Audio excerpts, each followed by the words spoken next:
But before, I never really got into like the engines, the fixing, and the parts, and I just liked appreciating it and driving it and watching it.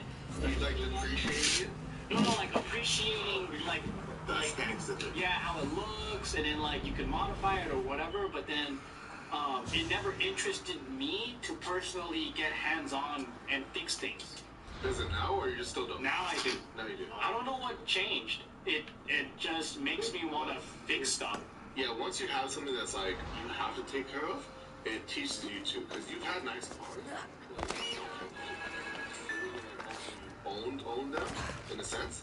I've always had project cars though. Like I had a drift car. I had a 200 SX, and I was pretty rough with it, and the engine blew. And then I had a Supra, and then that burned to the ground.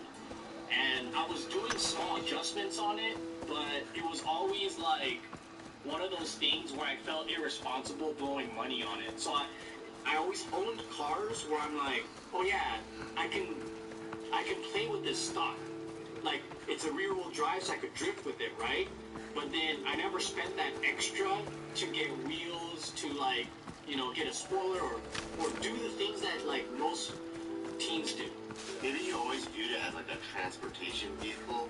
So like, as that, I think we're all programmed to think that cars are like a depreciating like asset. But I think people that just love cars, they just see it as like a giant like model airplane. So Yeah. maybe you're starting to see it like that now. I think so, because then I didn't have that much money back then. So even though I had these like cool little cars, I never fixed it up. So it's like I had just enough to buy the car. Yeah. And then I didn't add more to fix the car. Yeah. But now I can. So like now I'm like, oh, this lock's broken. I'm gonna buy a freaking new lock and then fix it or whatever. It also feels like you're connected more with it. Like you, like almost like in a sense, you always appreciate it, but like once you actually put the time and effort into it, it becomes that much more like yours and unique to you. Yeah, but now that I have this and it was meant for overlanding, now I want another one that I can beat up. I don't want to take this one anymore. And it's like the Asian concept of saran wrapping the remotes. Yeah. Like, I don't want this I want this to look perfect all the time. That's what I ended up having, like, in my safe, my gun safe, the guns that I really like, I ended up buying 2 of them. Like, I have I did that too, man. Like, this one is the one that's the safe queen. This is the one that I'm actually gonna use. So like one is like for display, but it's always in the safe. You're not even looking at it. I know, I'm not. That's true. It's kind of dumb if you think about it. Yeah, I got 2 Glocks.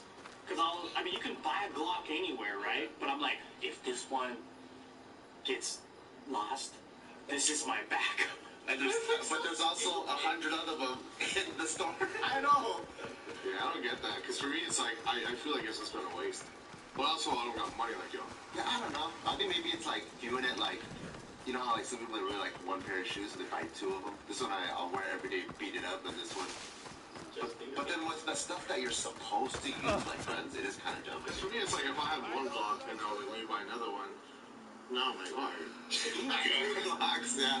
I'm shooting 2 guns at the same time. Oh, you know why for me specifically? Your presence is a good omen, Eaglebearer. It means Zeus is... Only Zeus is on Zeus's side. I wanted him We to could do certainly 2. use your So then sword. it made it unique, where it's like... My blade is yours. And then, you know, I don't even have a contact with this guy no more, so it was like a friend of a friend who did it. Yeah, I did like my own stippling, and that gun became like that much more like unique to me. And like I knew like every time I shoot it or I like hold it, it's like I did this compared to like someone else doing it. That's true. I had the opposite, so I used to work on car audios a lot, and when I had my first Tacoma, For defense! For glory! wiring, and like I used to work on my car, and then like once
So check this out. You guys know that I got a new ride.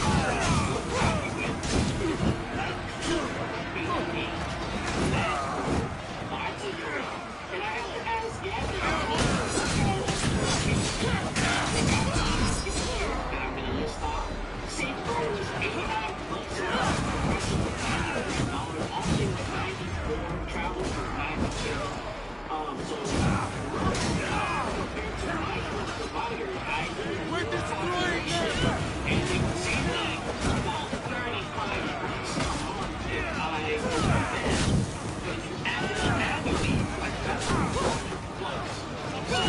So save, and you know, you're gonna be working the same kind of like premium. So I thought that was pretty very awesome, and it's good that there's something like this out there, and now you can just type it in. I did it myself. I did it like in less than 5 minutes, and I was able to get all so it's interesting and saving on insurance. See how much Gabby can save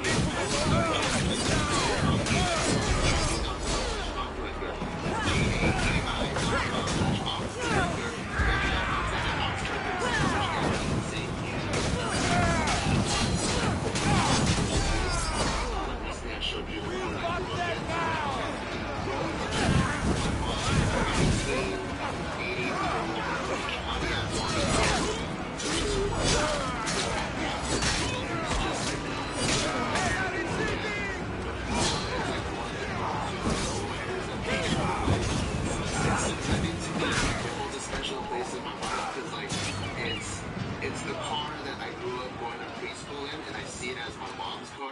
But on the flip side, to be gangster as fuck. So like that's one of the cars I want. My all-time favorite is '67 Chevelle. I also like old school Toyotas. Like there's just so many cars, and like it would be tight if I'm able to get like a warehouse. Yeah, Jay Leno's warehouse. I'm like park it all in there. I really want like I would want 3 cars. I feel like having too many that I don't get to play with them all and like do all that stuff and like that goes to waste. What are the 3 cars? I would want like a big truck, right? Like a really nice truck. The off-road style? Off-road, yeah, where I can still drive, you know? Kind of like a good like in between. Yeah. Then I'd want like a nice sports car, like a Porsche. Oh yeah. Something that's kind of classy, and then like an old like. Either like one of those like old convertible Astons or like Mercedes. A classy car. Like a classy car. Yeah. But like an old one. Yeah. But like it's like a cruise one too, where it's like you're not driving fast, windows down, tops down, just blasting music. Like you know the car in Hangover? The one they borrowed their dad's silver Mercedes? Yeah, something like that. That's fucking clean. Or like an old like James Bond Aston. That one's cool too. Yeah. I want an ice cream truck. Like Borat. Yeah. That's fucking dope. And like have candy cannons where you just go up to neighborhoods and fucking blast kids with it. Like boom, boom, boom, boom, boom, and then it just fucking flies in the air like confetti. And then it's like free candy, ice cream. You just go up, and then like our music will be like every day go to school, right? And then you just hook them up with like sundaes, popsicles, whatever. Oh man, that would suck because all the other ice cream trucks would hate me, dude. They're like, what the fuck? Why are you giving out free inventory like that, you asshole? I like the Dumb and Dumber car too. The dog? Yeah. Dude, I would get ridiculous shit like that all day. How do you wash that shit? You gotta vacuum it and shampoo it. Should get so dirty. Yeah, I watched this one car YouTuber that I found, like, I don't know why it took me so long to find this dude, but his name was like Chris Fix, right?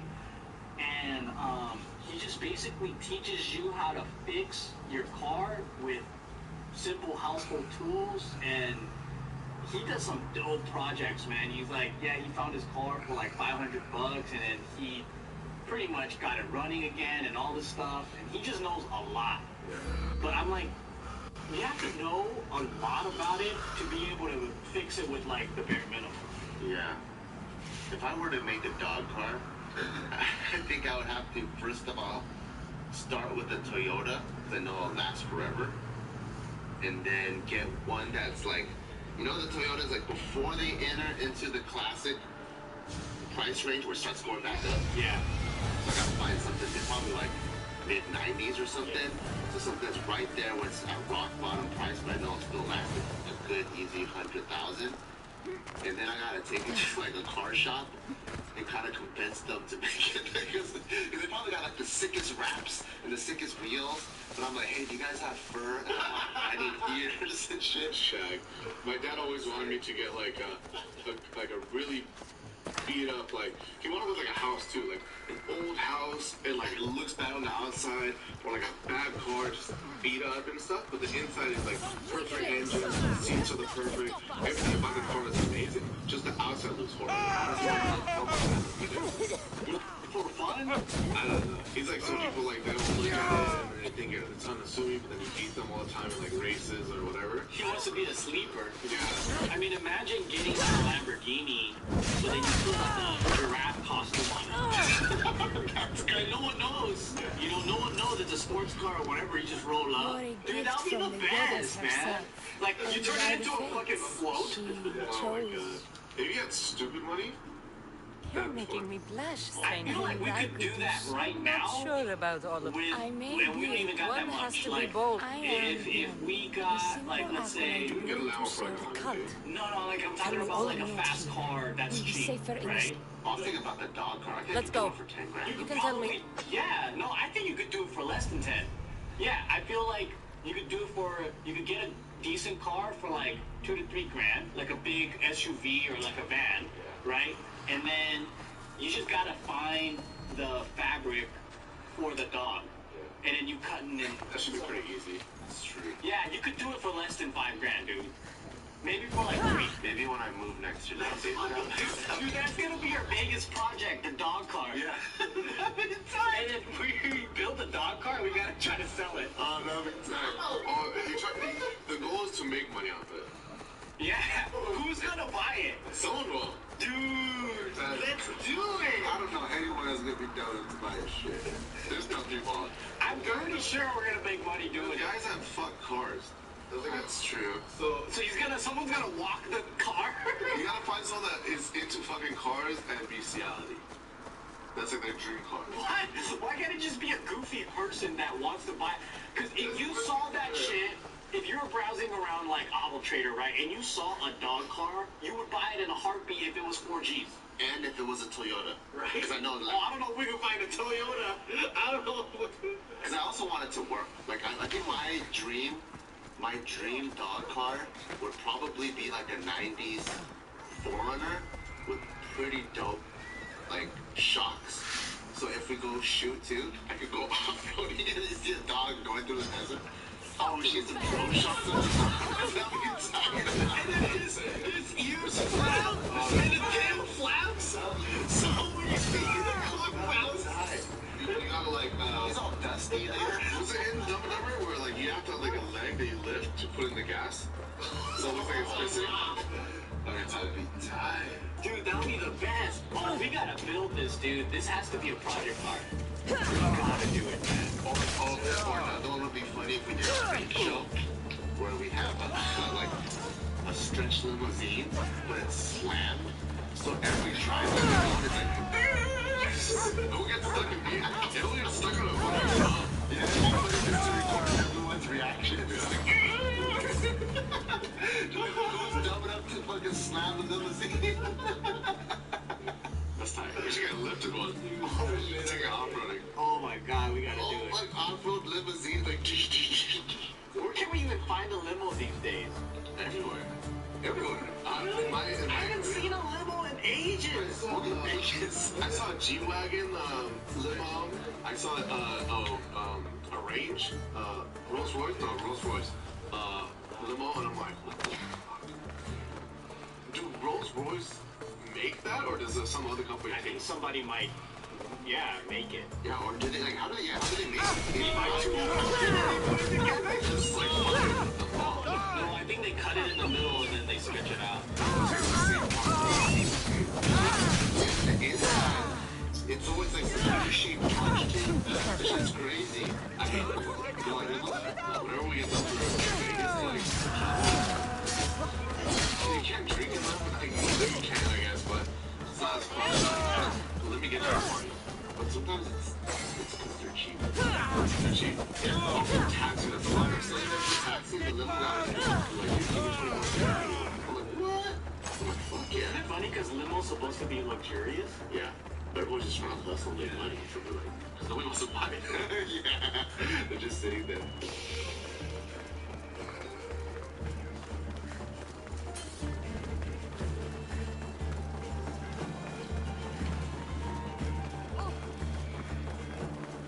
What's up, everybody?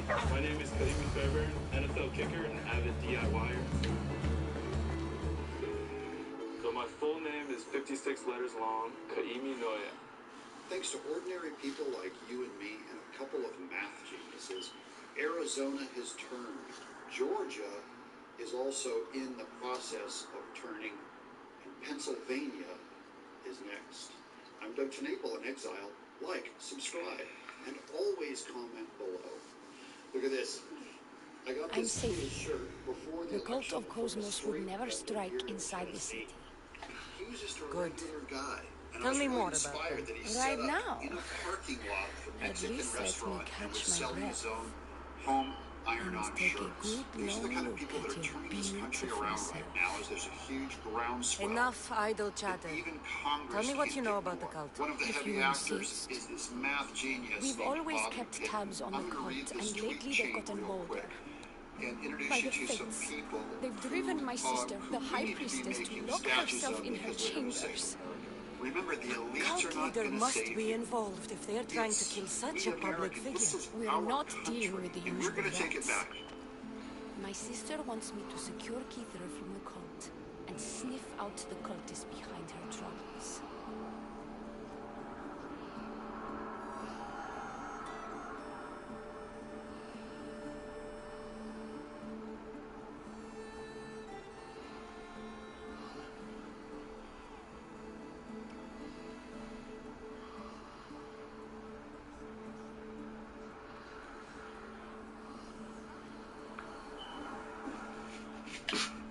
By now, I'm sure many of you watched the video that I made sort of The plan isn't that unfortunate. Then help us secure Keith by the fates. Secure Keither? I missed yes indeed. The cult has planned for was about which cards That were is most I. impactful for Kaiba in the anime. And while that's fine, Well, I wanted to go deeper. commune I want with to the look at gods competitive and Yu-Gi-Oh! don't From a worry. standpoint of all You Kaiba's drive cards. a car, So so what I what? did is I went through Just and looked at three all the monster first. cards My that associate Kaiba by the What played else? because the watch My was the sister video was believes about she monster and cards lastly, only, what and some I talked about bandits which sucked cards that apothecaries Kaiba and played Well, were if it's not the actually cult, competitively retrieve viable our in poison TCG. Lucky for And you, when I came did across that, some maybe I bandits didn't make it earlier in quite the as ruins clear to the as I south. could have that I By was the only fates, talking about Tell monster me cards. more about... The reason I did that, though, is twofold. The first reason is that I just wanted to I'll do what I can piggyback off for of what you Watch and Mojo Kithra. did, and I don't Priorities, think that I want to switch it Leonie. up too much. But the second reason, as we'll find out in this video, is that Kaiba played Do so not many ridiculously trust broken the spells and fates. traps that if I talk about those cards It's in that last addressed to video, the I'm High not sure we would have had Priestess. any time to talk She about needs to monster know. cards. I have In more today's video, questions. I'm not even going to About number me? it. We're just going to go through many of the broken I'll be spells and back. traps that Kaiba played over the course of the anime. And just like last time, we're focusing on these anime cards that Kaiba played, but not how good they were in the anime, but rather how good they were in the competitive Yu-Gi-Oh! TCG. So as far as I know, all of these cards were used by Seto Kaiba himself. They weren't used by a computer or an imitator. These are all cards that Kaiba had in his decks that he activated in duels, and we're going to talk about them in relation to how strong they were in the TCG. The first category of broken cards that I want to talk about are four sort of original Yu-Gi-Oh! Cards that we saw in many players' decks at that time. And it's funny looking at these cards because these cards are a lot better than some of the monster cards that we saw in Kaiba's decks, and it's only just scratching the surface. Because when you go back and watch the original series duels, a lot of times these spells and traps are the real power play makers, not so much the monster cards, which is very similar to how old school Yu-Gi-Oh! Just in general was played. So the first four cards that we're looking at here are Graceful Charity, Pot of Greed, Monster Born, and Heavy Storm. All four of these cards have been on and off the ban list throughout Yu-Gi-Oh's history. Three of them are still currently banned in the TCG, TCG. Monster Born very recently, I guess a couple formats ago, got unbanned and it's currently limited, but all of these cards were very powerful for their time periods, and they were very powerful. Expect more from your workouts. The premium protein products, fueling over 2 billion workout Powerful for many formats, and it makes sense that Kaiba would use these in the anime because he's supposed to be someone that has a lot of powerful cards, and at the time that the anime was being played, these cards were very, very powerful. And while those cards were powerful, I think it's worth mentioning here that I think a lot of people in the anime got a chance to use some of those cards. Obviously, Pot of Greed is a big one that we saw time and time again used by many duelists over the series, but generic draw spells and destruction cards weren't all that Kaiba had in terms of ban cards. So we can also look at Dimension Fusion, one of the craziest revival spells ever printed. I take it you're the harbor master? I told you. Leonie sent me. Leonie? Wait, I'm just helping her out. liar! I bet you want her more than you want information, don't you? Just tell me what needs to be done. Huh? You think you can do better than I have? As a matter Fine. You want to prove yourself to Theone, right? The military has been a real captured some mercenaries who are of interest. I'll see to it. But If you make it back. Heal. But the banished pile is a little bit harder to get to. It's also only 2,000 life points, not I've got enough to go on. You better get my Drachmi ready.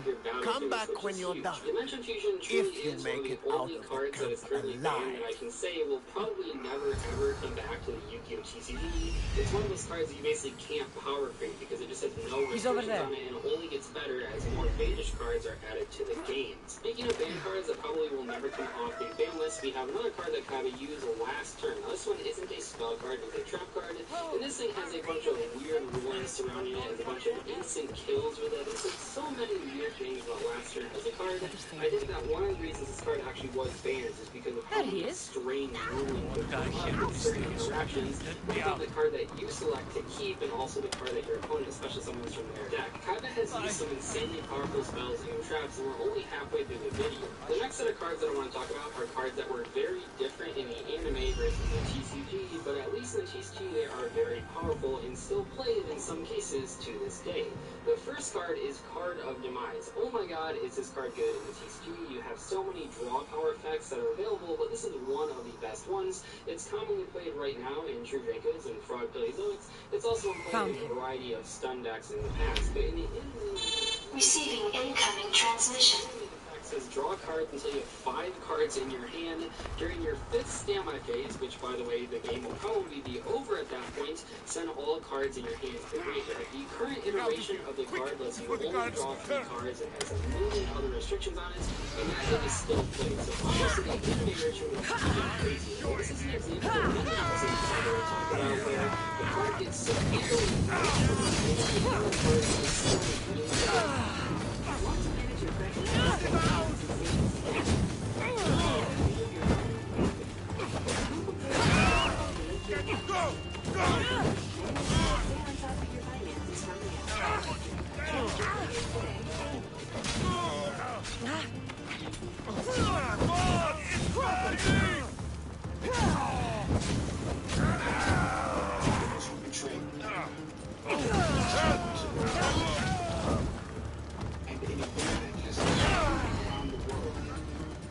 searching more than ever.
Almost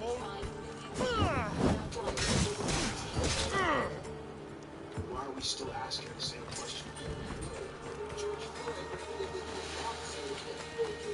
The next card is Crush Card Virus, and I don't even know which anime effect to talk about because it seems like there's at least 3 different ones. There's like a spell version of this card, there's one just called Crush Card with the same artwork of Crush Card Virus. There's a lot of different iterations of Crush Card in the anime, and in the TCG, funnily enough, there are also 2 different versions. You have the original prize card version, which was very powerful, played in a variety of decks. It was one of those cards that made a huge difference in old school tournament play because to win a Crush Card Virus, you had to basically win a tournament, a Shonen Jump Championship. So then when you went to the next one, now you had a huge advantage because you had this extremely powerful, extremely versatile card that your opponents wouldn't have. Because you had that edge, now you had an easier time topping and winning that event, which meant that you had another shot, an easier I shot freed the prisoners at the military camp. There was 3 of them. Did you get them all? Yes, 3 of them, in all their golden glory. Guess you're more useful than you look. In that case, Dione needs one more task fulfilled. A man needs to die. It hasn't seen a ton of play with the new effect. There's a lot more restrictions on it. It's not nearly as powerful, but it has seen some experimentation. This is one of those cards, one of the best prize cards ever released by far, and it seems to be one of the iconic Kaiba cards, which is really cool to see. One card, and one of the few examples of this where a card actually got significantly better when it moved from the anime to the TCG is Lullaby of Obedience. In the TCG, this card wasn't the most Dione's enemies have forces on Hydra Atoll. They're going to use it as a staging area to launch attacks on need to exterminate these pests. Play in 2018 as well, when a lot of people were playing similar cards in certain matchups. But in I will wipe the enemy off the face of that island. Your humility is moving, Mistios. But I wouldn't know. Enough pointless chat. She needs you to take out the captain. These men should disperse after that. That sounds like him. All that peacocky, no doubt to catch Dione's gear. Hold on. What cult? Isn't the captain a cult? He could be a Malaka's god for all I care.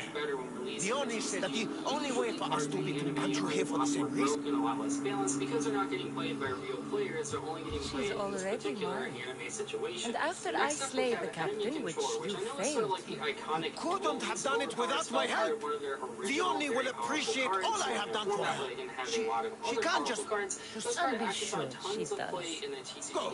Get out of here. Don't you go talking to Dione anymore. Or what? Up until like very recently, people were playing this card in sound race or mirror matches and going second. These don't look like cult members. Versatile quick play spell cards Probably just well-paid mercenaries. Advantage of being a quick play spell card instead of either a normal spell or a trap card. I think quick play spell cards are really hard to balance, but I think Enemy Controller did a fantastic job of that. However, in the anime, it's a little bit different. Actually, a lot of it different, a lot more powerful. So in the anime, you can either pay 1,000 life points. You don't have to tribute a monster or anything. You pay that 1,000 life points and do one of 2 things. You can either destroy a card, which is one of the ways that it was used, or you can take control of an opponent's monster to use it for a summons. This is really interesting, right? Because in the TCG, you don't have that destruction That's effect. one problem I can solve. He's a fisherman who thought he could make better drachmi hunting things.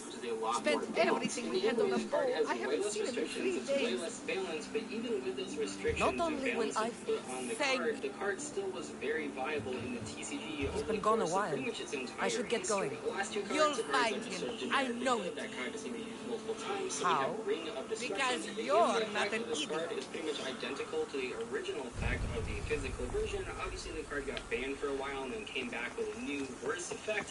Now the card is a lot less effective for closing out games, but still, it was a very viable card before that change happened, and Kaiba used it in the anime. The last card is the most mild card on this list, and that is Polymerization. So in the anime, Kaiba obviously used this card to summon Blood's Ultimate Dragon like a million times over the course of many series, and that's perfectly fine, but the card actually has seen competitive success and variety of fusion decks over the years. In most cases, the decks that were playing fusion monsters did have an an archetype version of polymerization that was a little bit better in some way, shape, I'm or where I form. need to be. Polymerization still saw some play in some rogue decks, things like Prank Kids and Fluffles, and pretty much any deck that was playing fusion monsters that really wanted to summon them consistently was playing at least one copy of polymerization. I could probably go on and on and on all day about the other cards that Kaiba played in his deck, because he just had so many broken spells and traps that were played in the TCG, but I think this video covered most of the big ones, especially the ones that are currently banned or were banned in the past. If you want to check out some of his better monster cards, make sure to check out that last video. I'll put a link or a little calling card thing at the end of this video that you guys can click to check that one out. Otherwise, though, I'll see you later. Thanks so much for watching. Goodbye.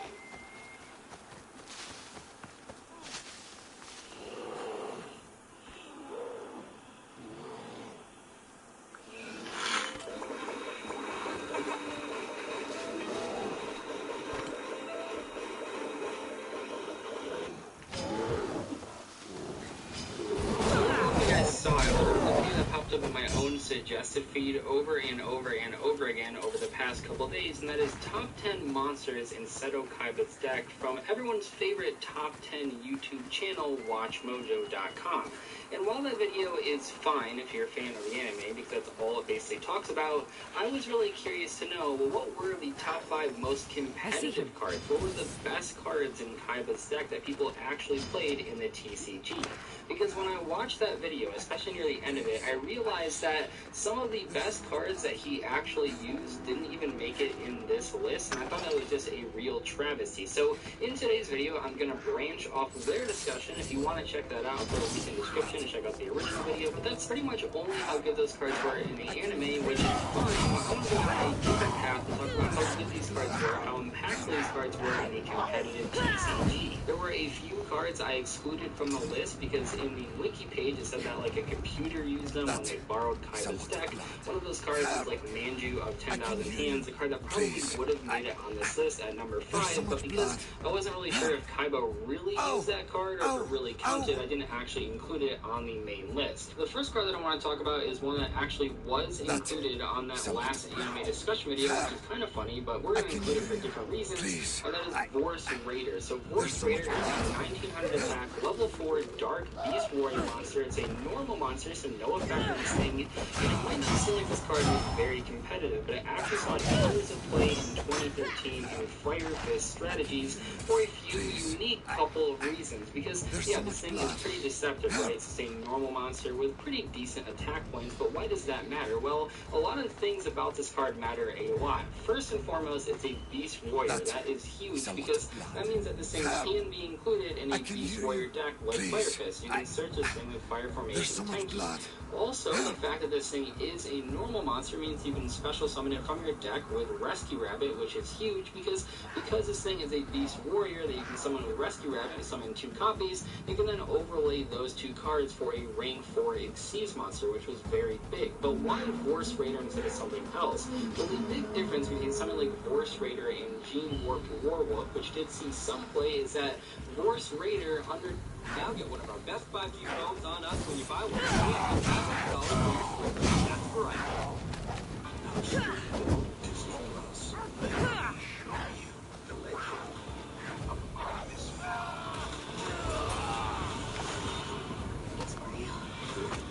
Your father will protect mankind from the dangers of another world, to go beyond the legend and into a new world. You think I'm ready? I know you're ready. So, Ultimate Foul, now streaming on Disney+.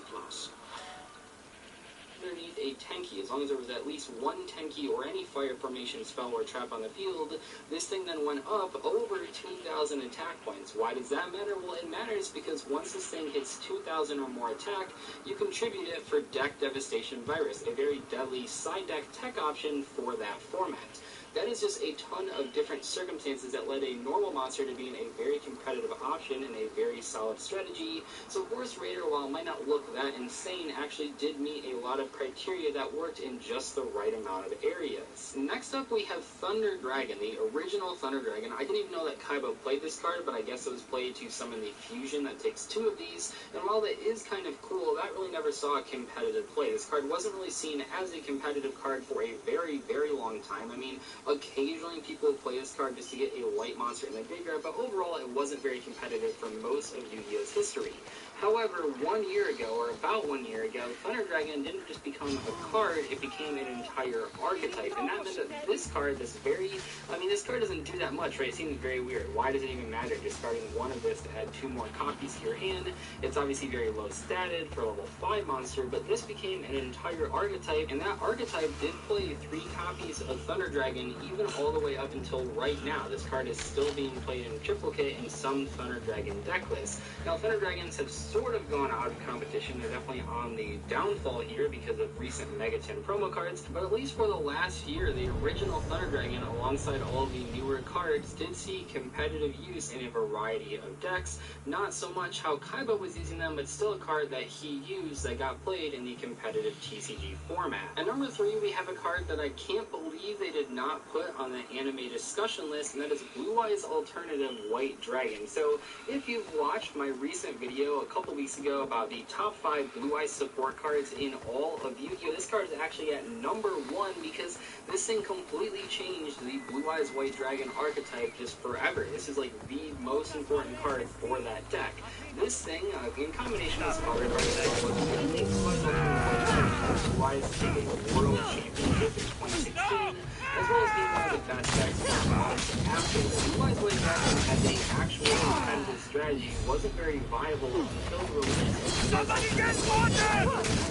one of the best Blue Eyes support cards, if not the best Blue Eyes support cards ever released in Yu-Gi-Oh! It really surprises me that this wasn't on Watch Mojo's list. I don't know if this card just wasn't as impactful in the anime or the movie as it was in the real-life TCG, but at least in real life, this card is very, very influential, very impactful, and it has to make it pretty high up on this list. At number 2, we have What's That? Blue Eyes White Dragon isn't number 1. Yes, Blue Eyes White Dragon is going to be my number 2 spot for the most competitive card that was in Seto Kaiba's decks, and this might seem weird to a lot of people. I know on their list, on Watch Mojo's list, it was the number 1 spot, and that makes sense for their context. After all, it is like the main card of every single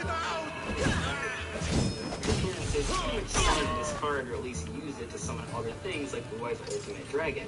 As far as the TCG goes, though, this card is pretty decent. I mean, it has seen play in a lot of decks, and in a lot of those decks, it wasn't actually getting summoned, and I've talked about this in the past. We did a whole video on the competitive history of the Blue Eyes White Dragon strategy, but in the early days, as far as competitive Yu-Gi-Oh! Went, people weren't really summoning Blue Eyes. They were using it for things like trade-in and just to facilitate other dragon cards, but it wasn't until the release of Blue Eyes Alternative White Dragon that Blue Eyes actually was getting summoned on a consistent basis. Why is it higher than Alternative on this list? Well, while it is true that Alternative sort of revitalized the Blue Eyes White Dragon strategy, Blue Eyes White Dragon as a card, as an engine, was played in lots of other decks before Alternative came out. Even if it wasn't being summoned, it was still being used competitively. And as I pointed out in many other videos, Blue Eyes is actually one of the only iconic anime cards that actually did consistently see competitive play. Cards like Dark Magician and Red Eyes Black Dragon and even Exodia didn't really see that much competitive success, at least not over the course of many formats, but something like Blue Eyes White Dragon actually did find itself in many, like so many different format decks that were really, really competitive. It's really impressive for an iconic anime card to be that successful despite just being a level 8 normal monster. At number 1, we have a card that I can't believe was not mentioned in that other video. It was in the honorable mentions, but didn't make the actual list, and that is Chaos Emperor Dragon, Envoy of the End, the original card, one of the original cards that started the Forbidden and Limited list. You see, for a long time, Yu-Gi-Oh! Did have limited cards and semi-limited cards, but it wasn't until cards like this came out where Konami really reevaluated it and banned cards from tournament play.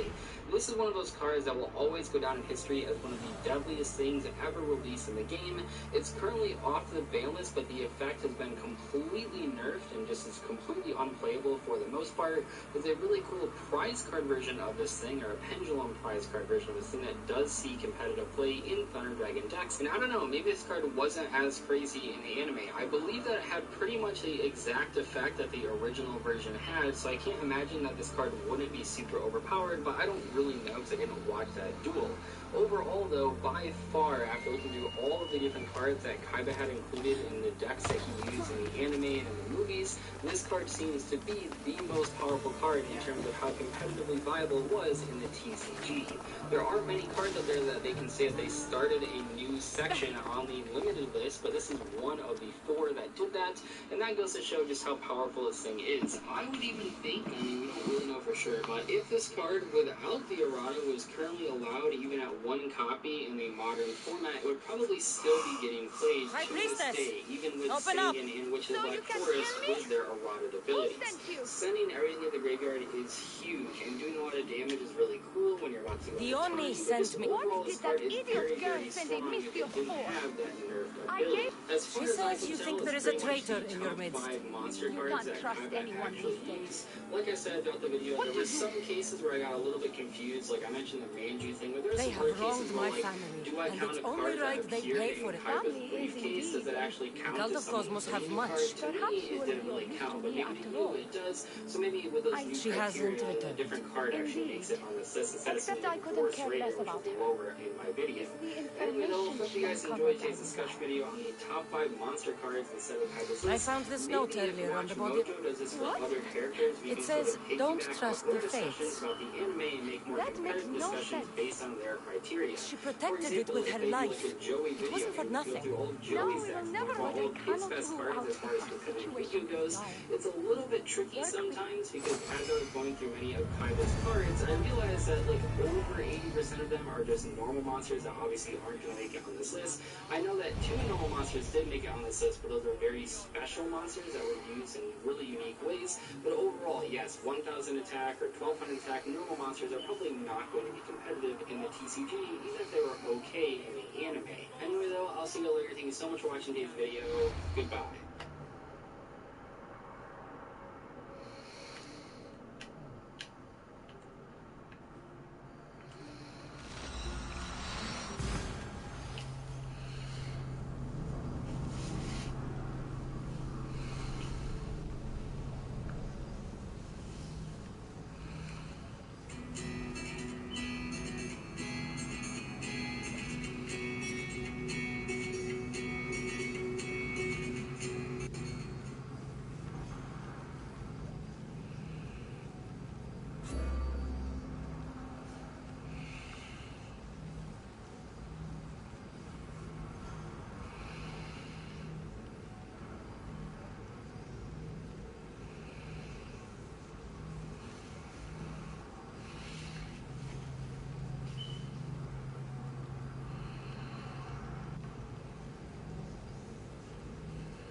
I've freed your mercenaries and dealt with the cap. That's good news. But you are getting sexier by the... Your sister sends her regard. Did you find out anything about this? There seems to be a traitor in the temple, but she's unsure who. It was just a note. Interesting. It really is as my sister. Thank you, Miss Dios. I'll watch my back. Is there something else? I've done what you asked. What now? My scouts will meet us at my villa. They'll fill us in on what they've discovered, thanks to your efforts. I have something else to attend. If I get there... You'd better hurry. I will.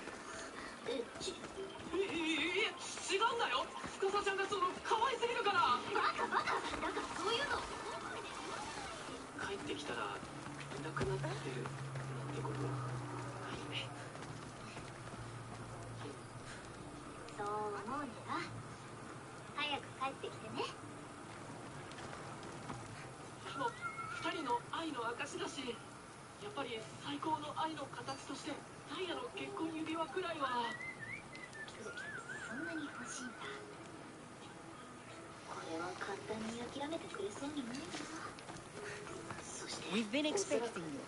Please follow me. She's instructed me to take good care of you before she arrives.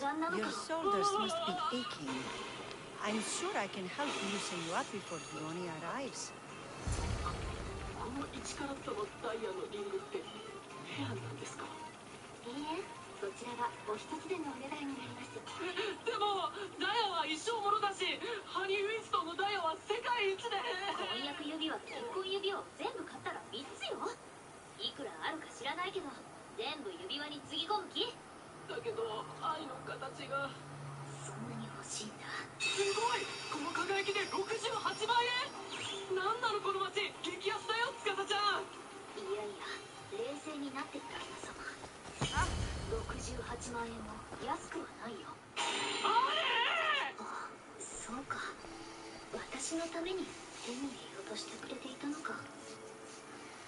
You look like you're ready to go.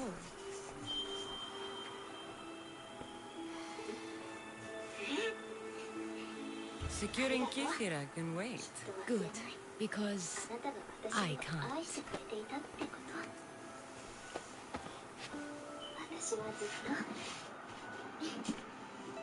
By the fates!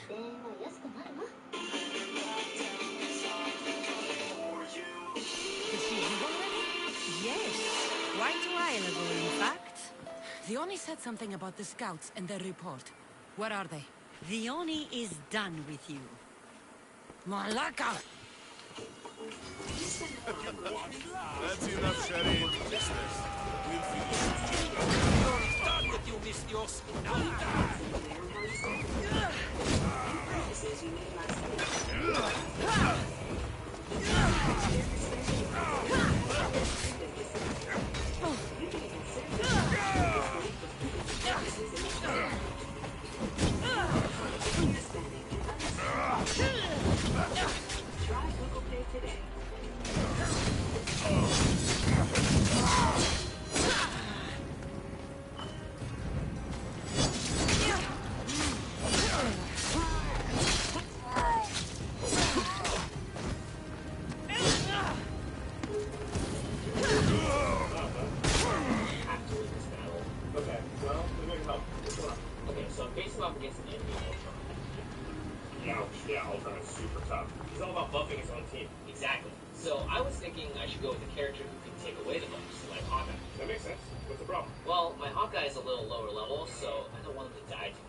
Strike Force advice from Josh. Magneto. Dude, what should I do? Marvel Strike Force. Click the link in the description and download it now for free.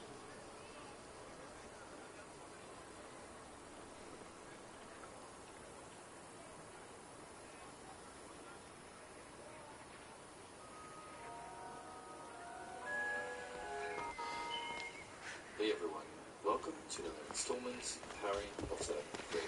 I hope you all had a wonderful holiday, and I just wanted to let you all know I've got tons and tons of videos planned. What's going on? I was just doing as I was told. Theoni told me to take you to the garden. Please don't kill me. Is of course a secret society that was originally founded by Dumbledore. I'm going to kill this. She's on her way to kill the High Priestess at the altar. The altar? Good. Aphrodite will have a sacrifice tonight. Do you trust the face you see in your reflection? I don't. After the First War, the Order disbanded. However, when Voldemort returned in 1995, they picked up where they left off. The organization is filled with a multitude of powerful witches and wizards, each boasting their own unique magical abilities. But one thing that could potentially appear strange is, why didn't they help Harry to locate Horcruxes? Surely an organization full of powerful auras and professors could have helped Harry, Ron, and Hermione, couldn't they? Show me the one whose safety deemed such destruction. You must reunite it with its own kind. You expect me to search the galaxy and deliver this creature to a race of enemy sorcerers? This is the way.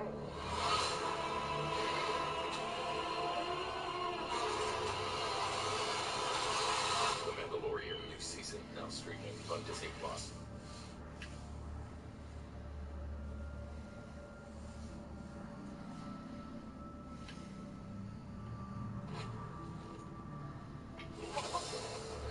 Guys, today, the teenager of your team invited me to the factory. If you didn't know, I'm a massive fan. A Horcrux is an object in which a dark witch or wizard has imbued part of their soul. The ultimate purpose of creating a Horcrux is to achieve immortality. However, the truly sinister component of creating a Horcrux is that in order to produce one, you must murder someone. Voldemort began creating his Horcruxes in the year 1943, starting with the Diary of Tom Riddle, which was produced as a result of the murder of Molly Myrtle. After that, he went on to make many more. And the tricky part about Horcruxes is that they can be almost anything, making them exceptionally hard to locate. As long as the Horcruxes existed, Voldemort would continue to stay alive, which meant that locating and destroying them was essential.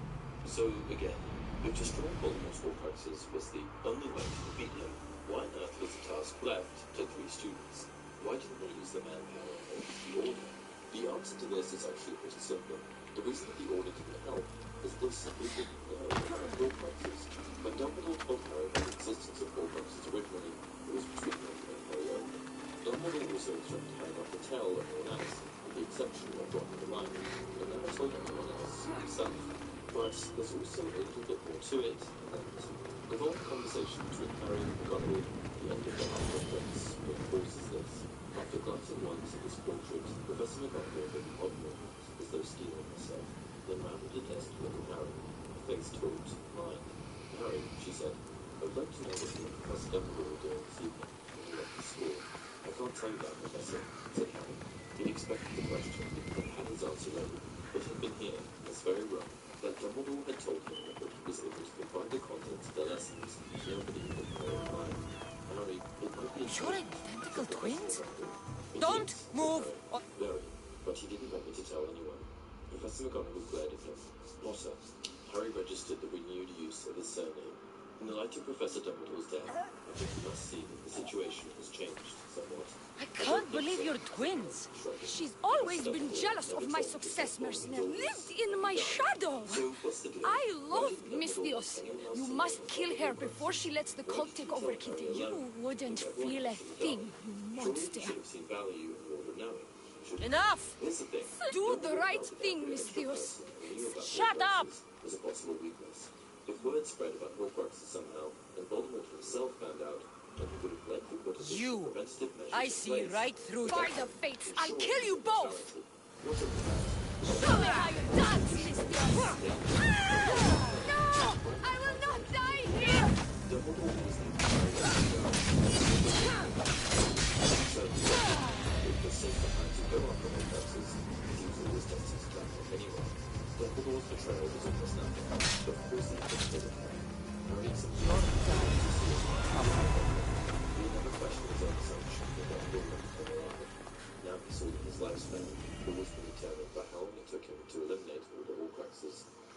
Your cult leader has been sniffed out, High Priestess. My own sister. Not only Voldemort, but himself to life. How means, how arrogant. Ugh, siblings. I hated her. But I loved her too. I know how that feels. You've secured Kithira for me, Misthios. Good thing I killed the right priestess. As High Priestess, it is my duty to call, and if you've ever been to Pethka... I've never been. Lucky you. She spoke of a man. Melite. What about him? The people living in Pepi run some shady operations, but what exactly, I can't be sure. Maybe this will be of help. Thank you, High Priestess. Now... Respect. No, son. I'll make sure it's just Ron and Hermione. Good night. Harry followed Dumbledore's orders to a T, and even though he was questioned by Lupin and the place, Harry never revealed what his mission was. He only acknowledged that he had a mission. Lupin and the Order were naturally curious about what Harry was up to, and wanted to help, but Harry wouldn't give it up. Lupin hesitated. I'll understand if you can't confirm this, Harry, but the Order is under the impression that Dumbledore left your mission.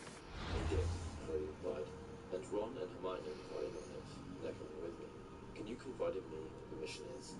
Harry looked at the prematurely lined face, framed in thick but greying hair, and wished that he could return a different answer. I can't, Remus. I'm sorry. If Dumbledore didn't tell you, I don't think I can.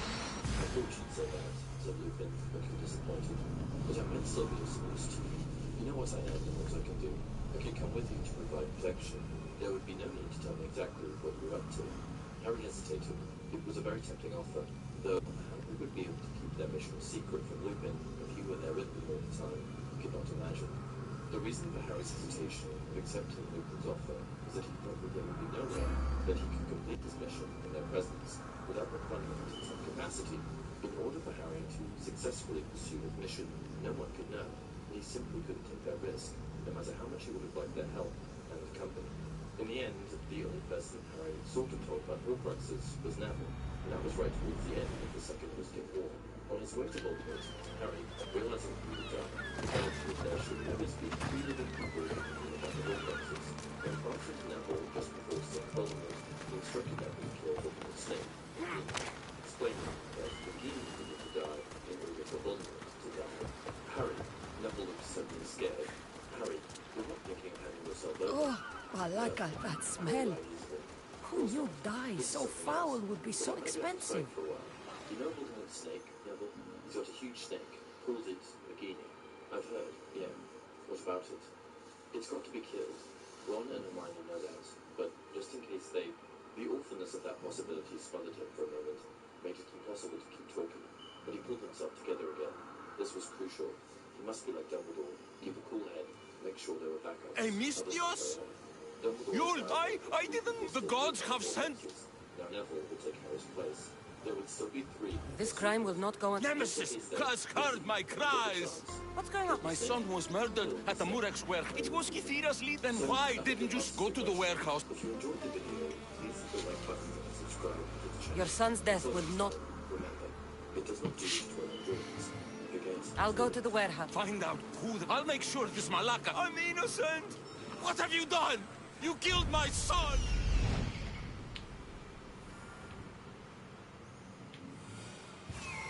This looks like the place.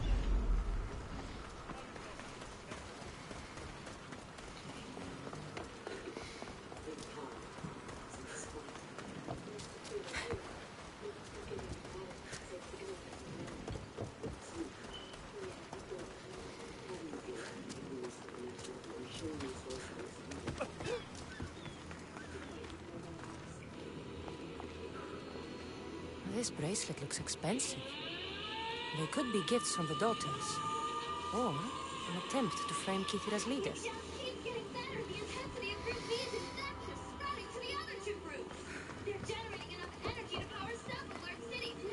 Not much blood, and his head was bashed in.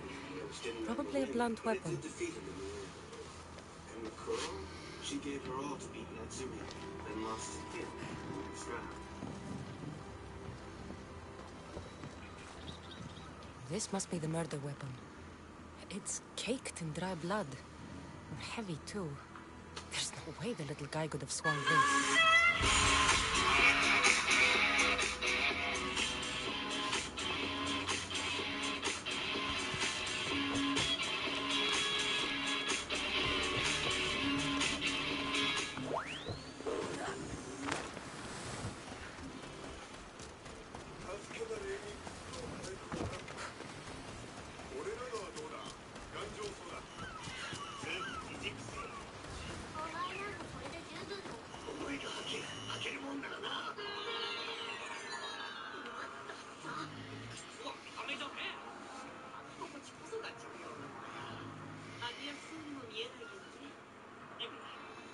What did you find, Mistios? See? I told you you'll find... It's not proof of innocence. What's tablet? I don't know of any tablet. Mistios, tell me who murdered my son.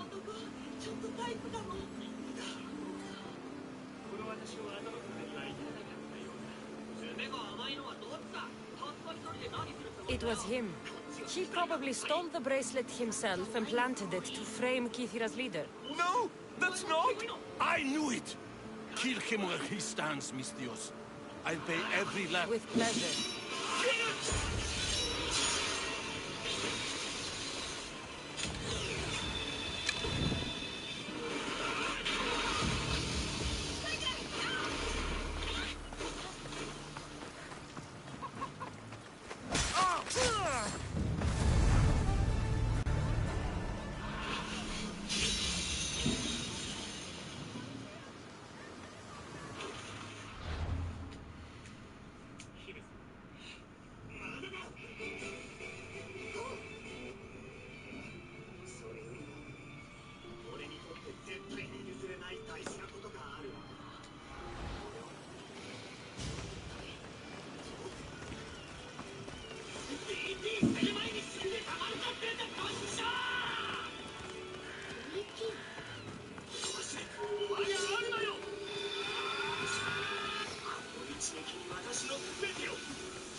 Down on your luck? Have I got a solution for you?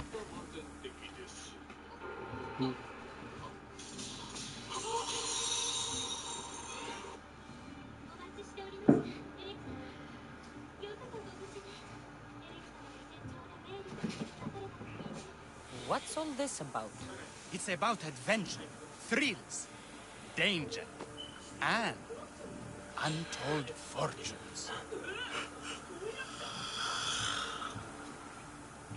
I love a good adventure. If you've got the drachmi and the time, I've got a once-in-a-lifetime adventure just for you. Tell me more. Secrecy is key, Mistios. We can't just have anyone knowing there's a fortune to be found. But first, everything has a price. Pay up, and I'll give you a tablet with everything you need to know.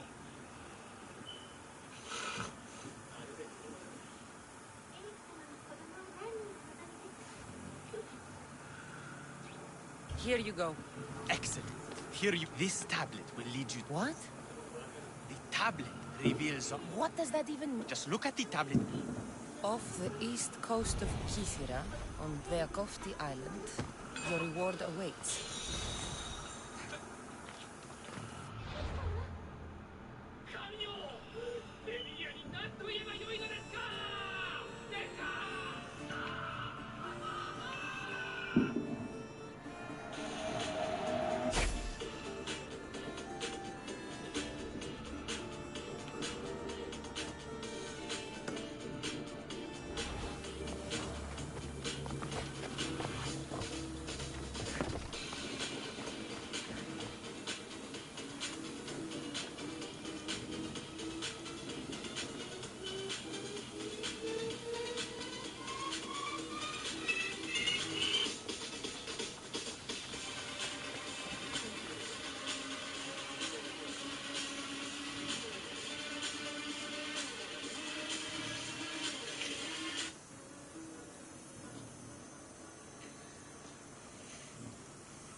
gods. He knows the way.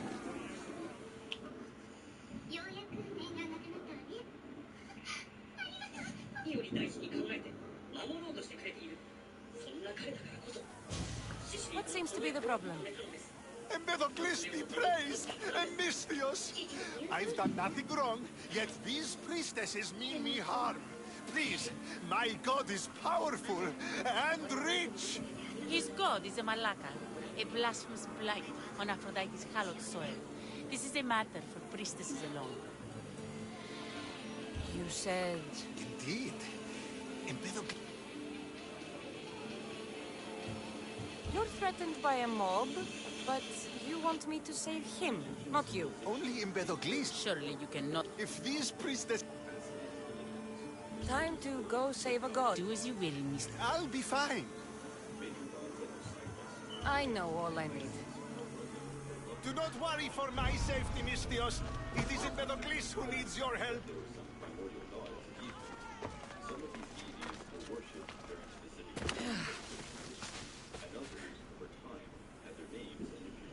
Empedocles can lead us all to meet the gods. But what would be of Egyptian civilization without the river Nile? The Nile was so relevant throughout history that many deities have been attributed as guardians or rulers of the river. The goddess Anuket was initially related to the flow of the waters of the Nile River, or specifically as the river of the Nile waterfall. The name Anuket can be translated as the one who embraces, and her cult was practiced mainly on the island of Elephant in Upper Egypt.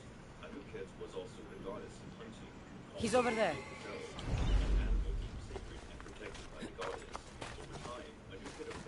There's the Murik's fort. Egyptian religion, as a protector of labor and sometimes being portrayed breastfeeding together.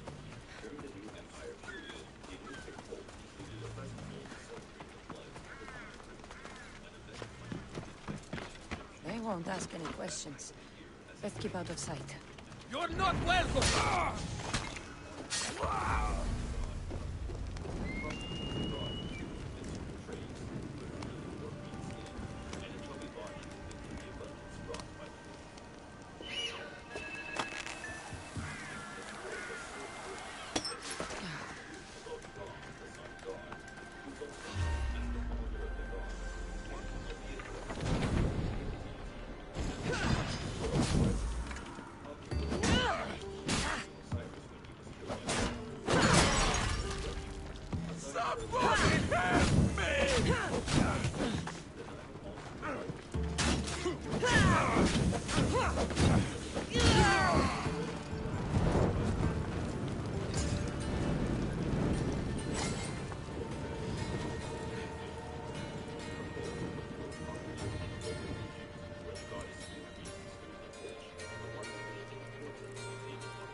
No need to thank me.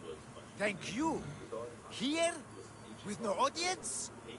No, my heroic friend. The stage is not set.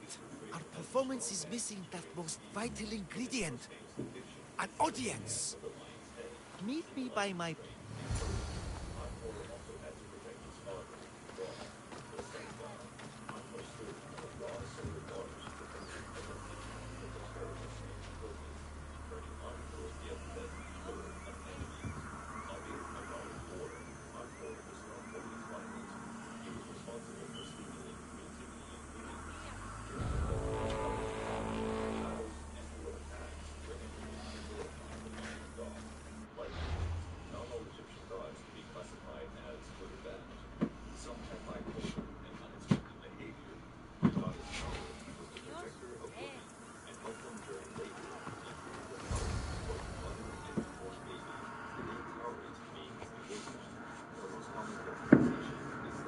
Worship a little differently where I'm from.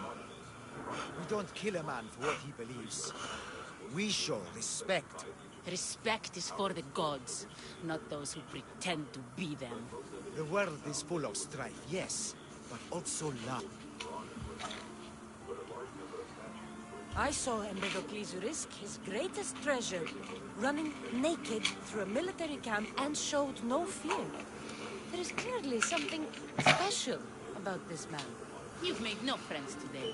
Who needs friends when I have the gods? Thank you for your support, Misthios. In the future, my Empedocles could use someone with your talents. Even a god won't work for free. Of course. Clothes would do you some good. You're just scared of my true foe. But there's another. I'll help you. Of my caliber? Come, my well-master. But first, the likeness is terrifyingly good. Terrifying. God never needs. But yes, please. The gods? When I first arrived on Kythera, And you want this discreet? Of course. The disc is a... Gods wait for no... Patience is not one of our virtues. This disc sounds important. Found him.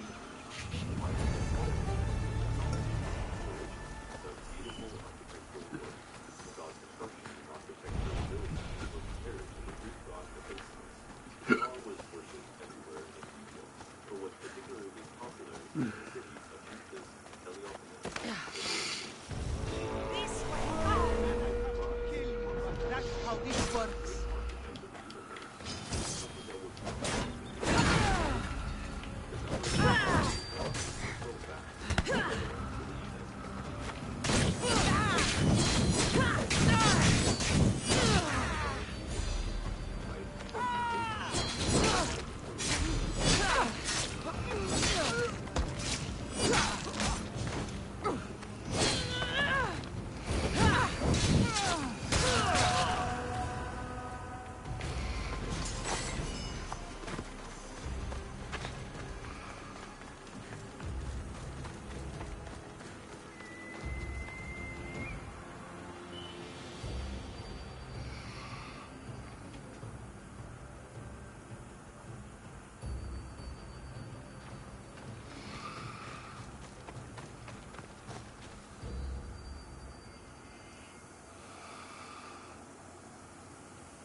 Fighting is an insult to the gods.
Look how she strides. The confidence. I found your disc. Praise me. Clearly. I'd love to introduce. This should be interesting. That, my dear Miss. A moment, please, while I dress my hoodie. Rejoice! Athena, awake! There is demand! That's a big promise. You doubt me? I don't doubt their loyalty will be set sail. And meet your sim. As always, please leave a comment with a suggestion for a new anime character to review in the series, and also make sure to subscribe if you enjoy the video. Anyway, let's start off strong with Elemental Hero Stratos. So if you remember in the previous video, a lot of the cards that we covered were not Elemental Hero cards, because honestly, many of the Elemental Heroes that Jaden used in the anime were not very good in the TCG.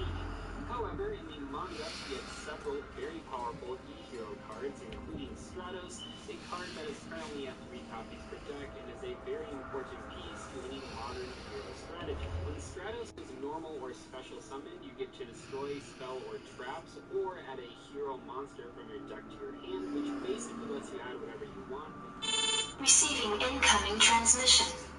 Hero or whatever. There are so many different archetypes that Elemental Hero Stratos can search, and that has made it an extremely versatile and powerful card in tons of Yu-Gi-Oh formats. While maybe not as popular nowadays, Ocean was also an E-Hero monster used in the manga that saw tons of play in the TCG. Once per turn during your standby phase, you can select one hero monster on your side of the field or in your graveyard and return it to the hand.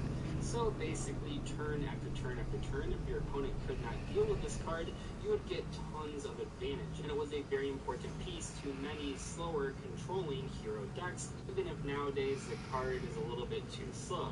However, for a while it was a very good card in many decks, so for that reason I wanted... Receiving incoming transmission. Receiving incoming transmission.